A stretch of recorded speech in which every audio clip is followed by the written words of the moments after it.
be honest,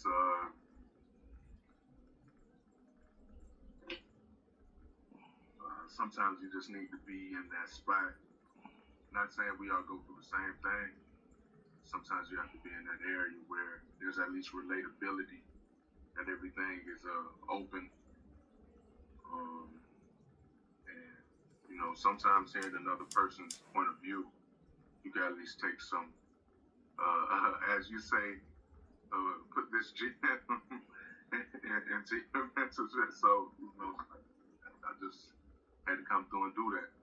Sometimes you have to let the things out. You can tell people, but sometimes it's best to at least put it to an area that's designed for that. I don't want to beat somebody up or whatever I'm going through, especially if, because a lot of times you get talking to conversations and they'll go somewhere and it looks like they're opening the door to that. And then once you kind of go in, kind of walk off like, I don't think that was really the time. And I kind of let that off where I could have probably kept that and reserved that for a place for that. So I feel like this was that. Appreciate it. JG. For me, I came on because, I think like with social media, people talk all the time about mental health and mental awareness, and it's one thing to see it in words, read about it, because I'm actually in a men's group on Facebook, but to actually have the real-time dialogue and even though it's virtual, the face-to-face interaction, it just makes this makes it more tangible. And it's like, people talk about it all the time, and but it's just having to finally be a part of a group of us, where we have our one-on-one sessions, and it's like, okay, well, now to be able to see it and understand that you're really not going through this alone. We have to put on this armor every day. If it's not for a significant other, it's for somebody. We have to be strong for somebody, and it's just like, damn, to be able to take the armor off and to be able to show some level of vulnerability amongst other men is just like, it's okay. Like, we got it. We understand it. And yeah, it feels safe. Appreciate it, JG. Yep. Pat. Yeah, well, usually I can't really catch you. I've been seeing it for a long time, but on Wednesdays I close Miller, so I don't get home till, late. But I wanted to come in and support you. Plus, I miss having, people to talk to about things, man, because Atlanta's so spread out, it's hard to, you talk to your boys on the phone and everything. And, my crew back in Detroit, we used to get together all the time and, do this. Like, we used to, even when we were teenagers, we would go somewhere and bond and get it out. You know what I'm saying? And I still got them, but they're all the way in Detroit. And so I've been wanting to come to this, and I just decided, since I had the day off and I'm not getting home at 8 o'clock at night, and I'm, gonna come in and see what's going on. And I really want to be a part of this. I'm just trying to figure out how I can do that and be in the car at the same time, I guess. Well, Pope, you gotta understand, this is all, you didn't miss anything. This is once a month. Y'all ain't gonna give me every week because I gotta practice to run. So this is once a month. But I'm glad that you can hang on. CC, I see you off mute. What brought you here tonight? You saw me, Scott? Yeah. Okay. Man, I'll tell y'all something, man.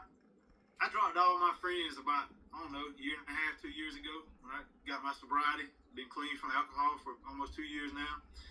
And been with Scott for almost a year. And man, it's nice having some like-minded people to sit around and talk to, and talk about your day, talk about how this was and that was. You know, even having somebody with a 1,000-mile view that's unbiased to talk to and see your situation different than other people that are around you all day sees your situation and gonna give you a biased answer. You know, what good is that? What good is the answer from somebody you know is gonna give you what you want to hear? You know, somebody to keep you walking straight. That don't see what you do every day, that can take your situation and not put it in the same mindset as everybody else that's around you all day is going to do.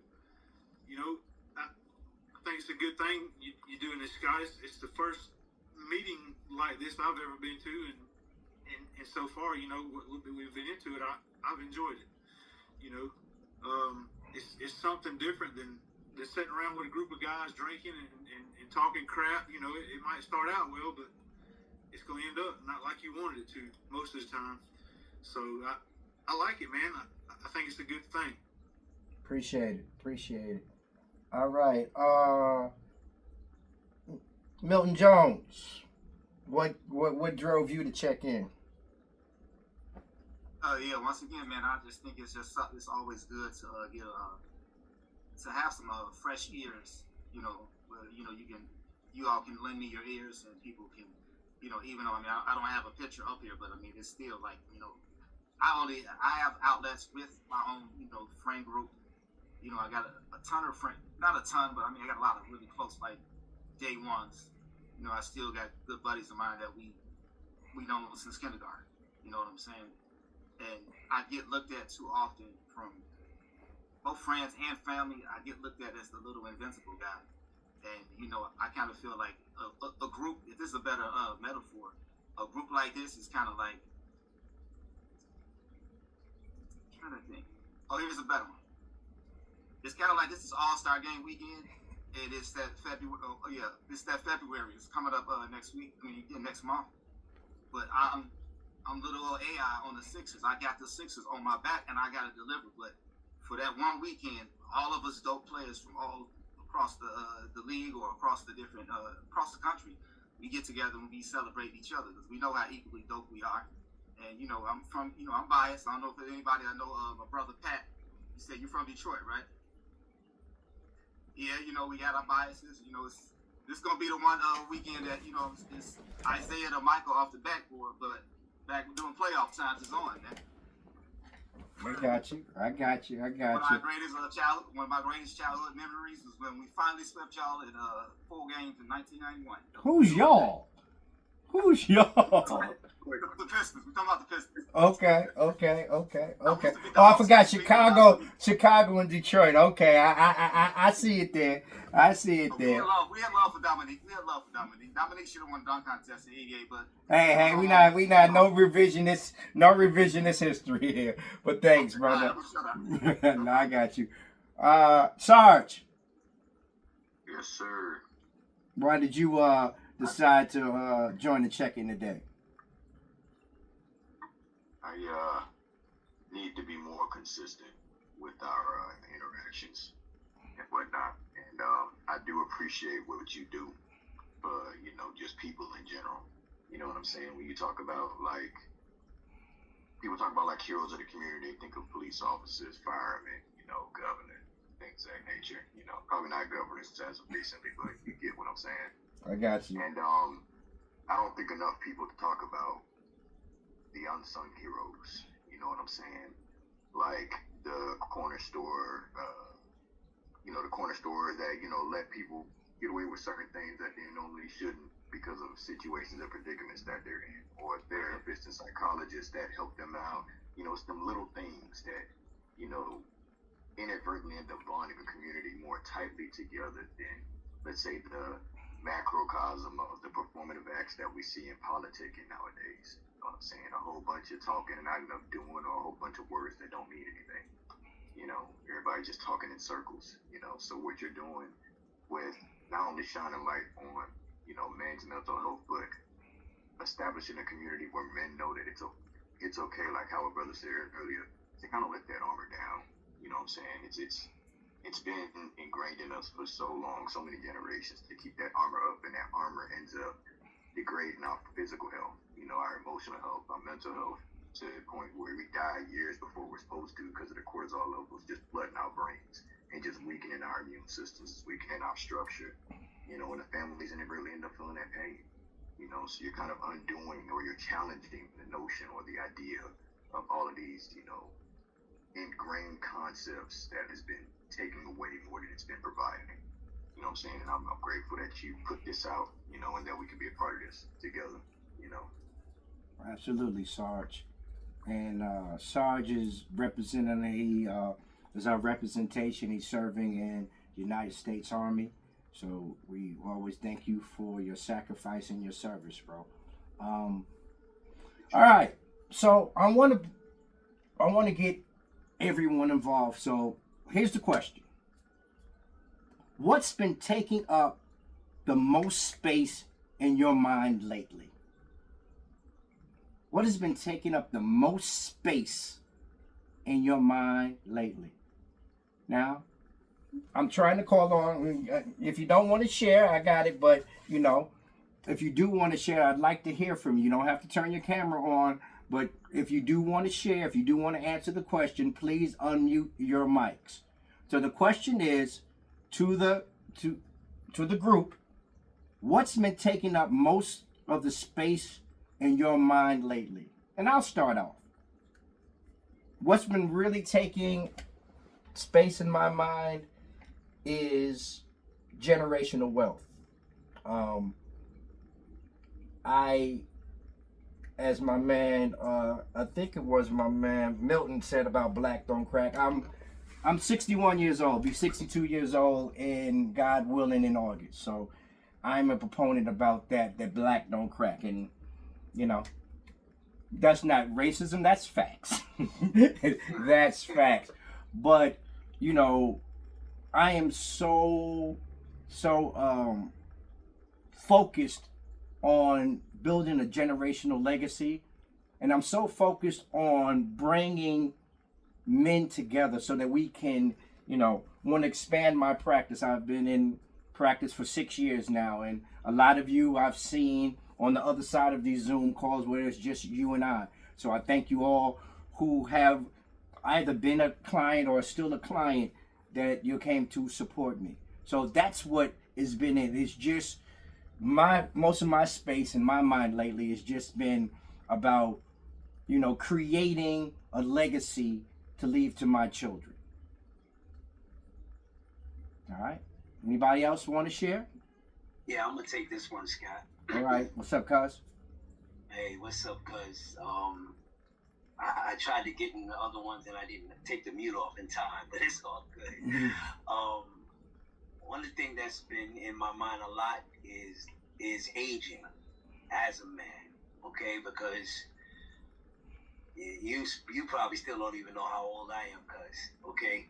But we, things change in men as you get older. You can't do the things that you used to do. The things that you want to do, it's in your head, but your body won't let you do it, And then you start to, compensate your own way, in your own way, to do something to get by, And the reality in it is, if we're being allowed to grow old, we got to take it as wisdom and begin to share. We can't look at it as, hey, I can't do the things I used to do, but I can do something else though and still, help. I can still be effective doing something different. But it's been in my head a lot because there are things, and we had a snowstorm up in the Northeast this week, and shoveling snow was no joke this week compared to what we used to do. If you understand what I mean. So physically we're not able to do the things that we used to do.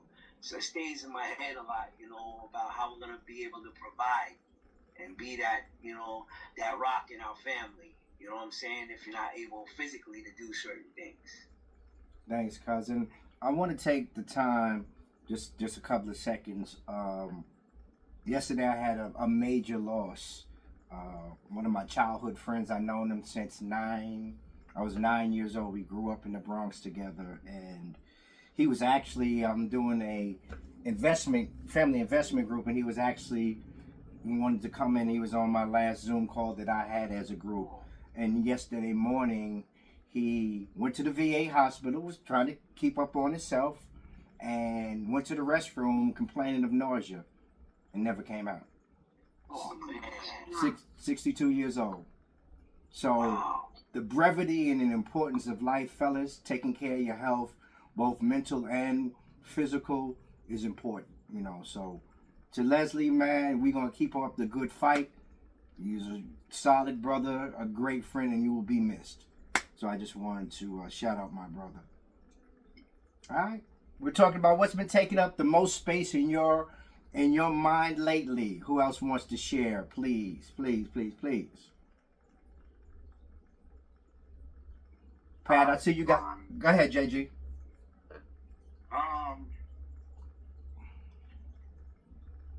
Probably making sure or knowing that and this pertains to work,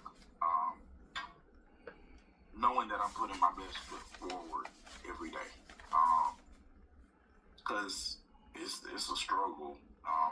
It's not even so much a struggle of like getting up, going to work, but it's kind of that tug I used to have about being good enough, like when I was married,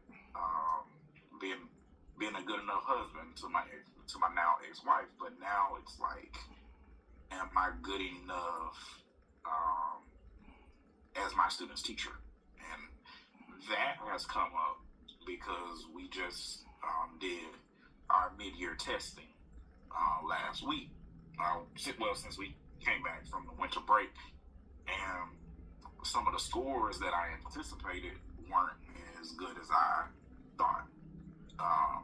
Now I do my best to take it with a grain of salt, and knowing that I have to trust myself enough that I have been doing enough, and it's up to them, even though they're 5 and 6 years old. And so it's kind of been a back and forth this week, looking at their test scores and talking about the data, and but I've gotten that reassurance from my teammates and even my administrators, like, you're doing a good job, like, but it's like, Got you. really, but it's like, I know that I am, and it's just sometimes certain things you feel like reflected, some things don't, but the thing that I know that I have to do, I gotta get up tomorrow and I gotta do it all over again. So it's just like, that's what keeps me going. Just doing my best to make the next day better than the last. So Appreciate it, JG. All right, all the way from Mobile, Alabama, my brother, Levan. What brought you in and what made you want to check in today, brother? Well, I thought, brother-in-law, I thought this was a great thing, man, to join in with you, and this is really important. But first of all, the most important thing in my life is trying to help someone that's less fortunate, and because I got a lot of time on my hand. And I got some brothers that with me in the church, and they want to try to do some things like going boating, but just communing with others.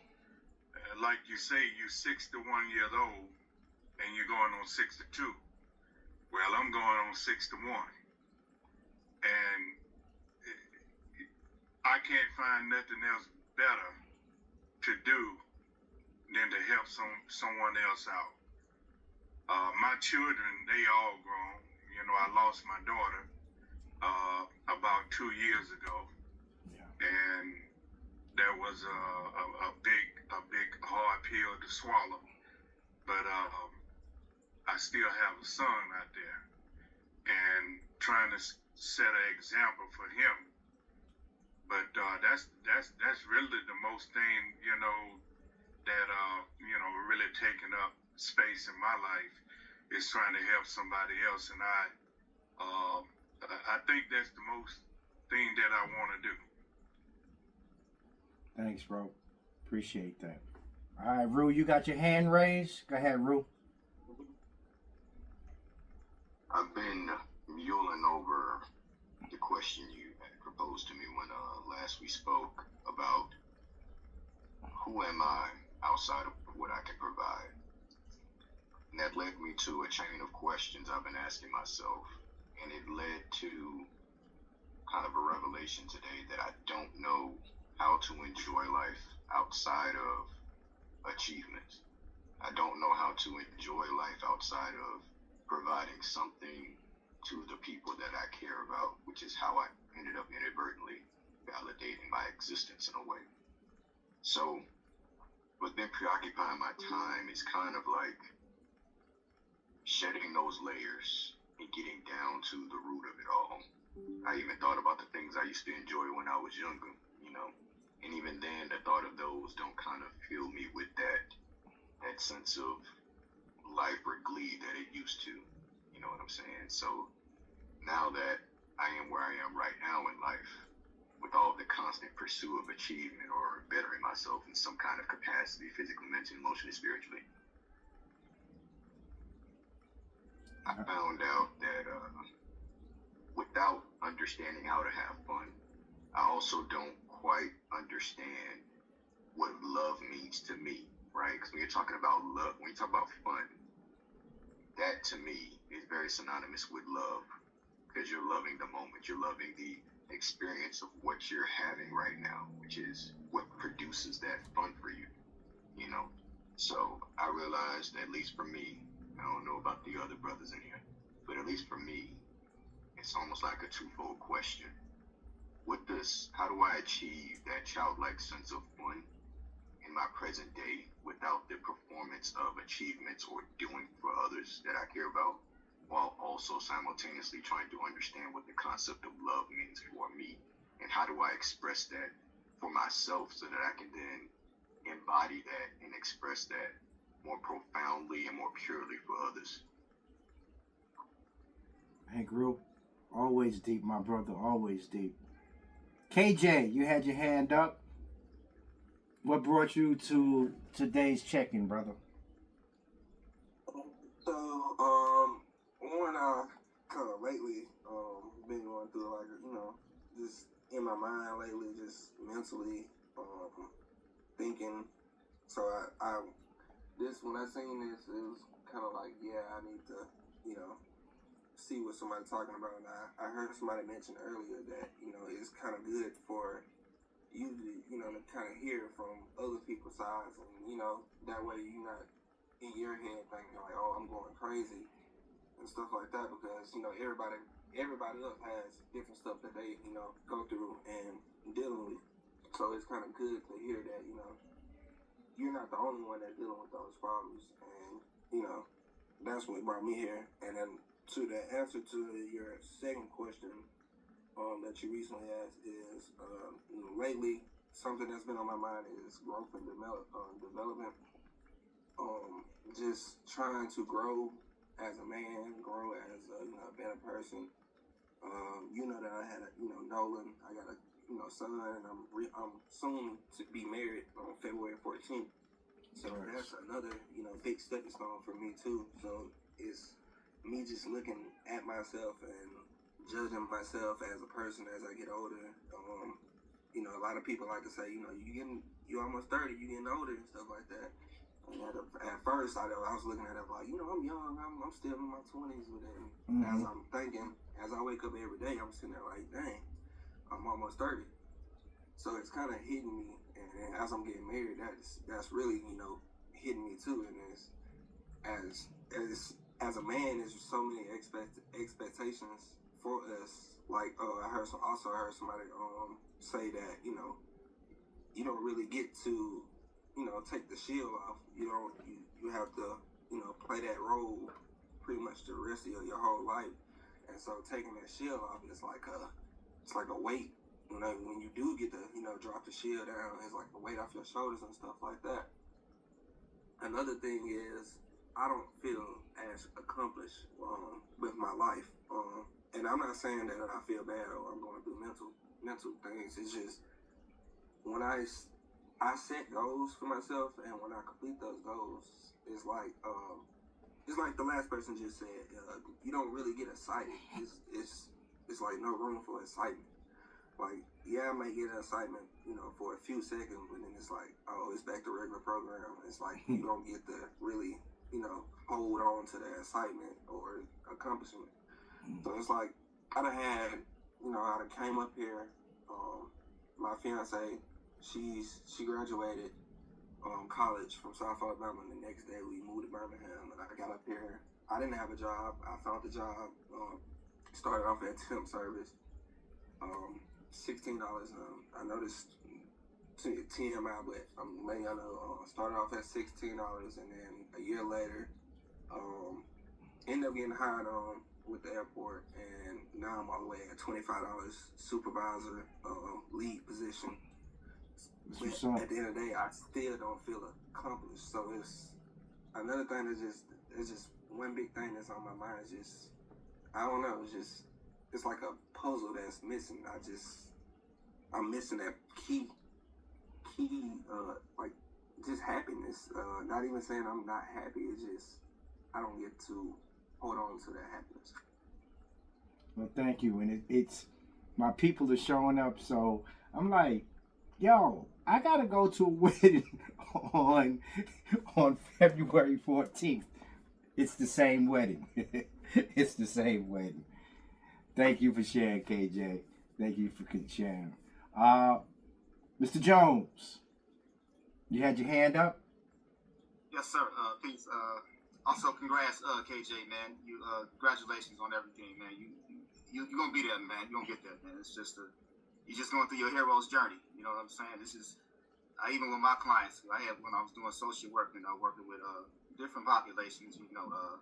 Disability community. I did the veterans program, the homeless veterans program. I did that for a number of years here in here in Chicago. And one thing I think we always, sometimes when we give advice to people, we need to take our own advice, and that's almost it's kind of crazy sometimes. It's like I would even recommend sometimes get one of those little foldable mirrors and sit it on your living room table and talk to that person. And, I ain't saying you got to go as far as fix that person to play. I mean, that's when you got to call Dr. Gordon because you fixing the play. But yeah, I always I get that advice. I say, hey, you know what? Like for all of us, I don't know you all personally, but I always treat things like a sequel to the movie. And this is just whatever you're going through. This is Milton Part 2. Like this Milton Part 7, or this is Craig Part 6, or this is Paul or KJ, the remix. Like one thing is when you go see these movies, the superhero movies, the superhero gonna win in the end. It's gonna happen. But you go there to see the process, the middle. That's what makes the middle right there. You know what I'm saying? So with that said, one thing that's occupying my mind the most is gratitude. Like, I gotta stay consistent with my gratitude and just look at every day I wake up, I'll be like, all right, cool, I'm unemployed, I'm battling my ex-employer to give me my cash. I've been battling them for a whole year. I'm like, my last employer, I will say, I had 3 positions in less than 3 years, and I was at the Radisson Aqua Hotel in downtown Chicago. I was PBX operator, and they moved me to the front desk. It was like, I guess you're good at that, and then they moved me over to concierge. I had a lot of connections in the restaurant business. I'm a dude, I like to, just the self-care, I like to go, meditate and go to different different restaurants, bars, sit there and go dolo, especially if you're a single guy and you get your hair cut and iron your clothes, you're going to see something, especially in Chicago Loop. You will win. So, I know you married, you about to get married, KJ. Don't come to Chicago. Don't do it. But yeah, gratitude and getting feedback from family and friends about what do you see when you see me. You know what I mean? Just don't come by the crib and be like, man, your crib decked out. I'm like, mean, yeah, but I don't want to be greedy, but I want to get this fixed. You know, I've been in my grandparents' house. I kind of inherited since 2007 when my grandfather passed October 2007. So he kind of, Milton Sr. actually. My grandfather's name Milton. My father's Milton Jr. I'm Milton III, obviously. And my son will be Milton IV. Not that I'm working on one right now, but when that day comes. You might be practicing. Oh, yeah, you know. We talk about practice, right? Like, yeah. But, yeah, man, it's just get that gratitude activated. Go treat yourself. Go out dolo. Go sit. I do a lot of writing. I bring a little index card, one of the little mini spirals. I can sit at the bar or whatever. And when you're fresh and clean, you look alright. You're 44 and you're still looking 26. Ladies will come up to you. I just sit. I don't chase. I just attract. You know what I'm saying? I just attract. And, you'd be surprised that when you're out and about, you meet different people. You have so many commonalities and so many different, similar tastes. And you'd be shocked. It's almost a blessing when you find out how many different degrees of separation you are from that new stranger. Not new stranger, but that stranger that you just met. Or this person saw you over here. I think you look familiar. That's a little icebreaker, with some ladies. Or other people be like, yo, Milk, what's up? Thanks for coming back in or whatever. Yo, have a seat, yo. Hey, I got you. Just stay right here. I'm going to move somebody for you. You know what I'm saying? I'm going to move this people over there. I got a table. So I got good credit, but it's still, they don't know little of me. I can't save everybody. But, that's why that gratitude kick in. I got to, buy yourself something nice sometimes. Even if you just want to go on Etsy or eBay, just get something. Be that. I forgot which brother just mentioned. Get back in your childhood, tapping into that inner child. You know what I mean? Seriously, go to the toy store. You know what I mean? Buy some puzzle. Buy some Voltron. I got a remote control BMW X6.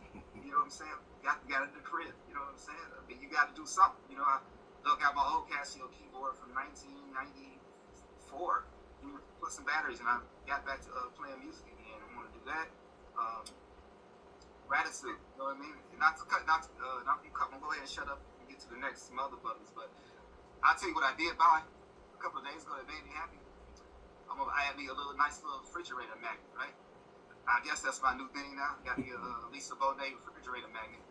When she was on front of Jet Magazine in 1987. So I remember the cover, baby. I remember the cover. That's gonna brighten my day next to my I got a Derrick Rose magnet coming, and I got a Iverson magnet coming in the mail too. It says it's the Iverson logo, but it's the Iverson logo, but it says we talking about practice. So that's gonna go on my magnet. Hopefully that could be my avatar, my Abby next time we had this meeting. Cool. All right. I know we're coming up on the hour, so I do want to get everybody in. Scotty Smart. What made you decide to check in today?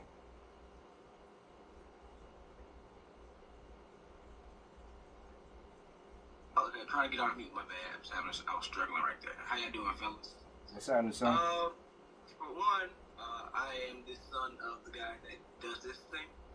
So when he talks about legacy, this is my legacy. But also, I'm a huge advocate for mental health. I've been a mental health patient. I've been institutionalized. I've been through a lot of grief, a lot of tragedy, and I've been through a lot of emotions that most men haven't experienced vulnerability to express it within themselves. And so I came onto this, for one, just to tune in to see how my dad's turnout was going, because I kind of be checking on his marketing, his promotions and stuff like that on the business side of things. You got a great turnout there, sir. But also just to share my experience. And one thing I was just listening, it's as men, I'm 38 now, and I'm coming into my own space, and I've been in that space of feeling incomplete and having to move in back in my mom in my early 30s and not being able to enjoy my wins. And I challenge some of the fellas I was listening to define what your wins are, first of all. Don't allow someone to define the win for you. Because when you're searching for a win that someone else has to validate, then you're not really necessarily happy internally, right? And so my journey through grief and in activism and politics. For those that don't know, I work extremely close as a political strategist in the state of Georgia. So with everything going on in the country right now, when you talk about what's on my mind right now, it's everything in one. But personally, I'm at this. I really have gotten to the point where I'm achieving my wildest dreams, and but I don't want to get complacent. I don't want to. I don't have imposter syndrome because I work my ass off. When I worked 12 years to get to this damn position, so I don't have the imposter syndrome. I'm like, I know I deserve this shit. You know what I'm saying? But at the same time, I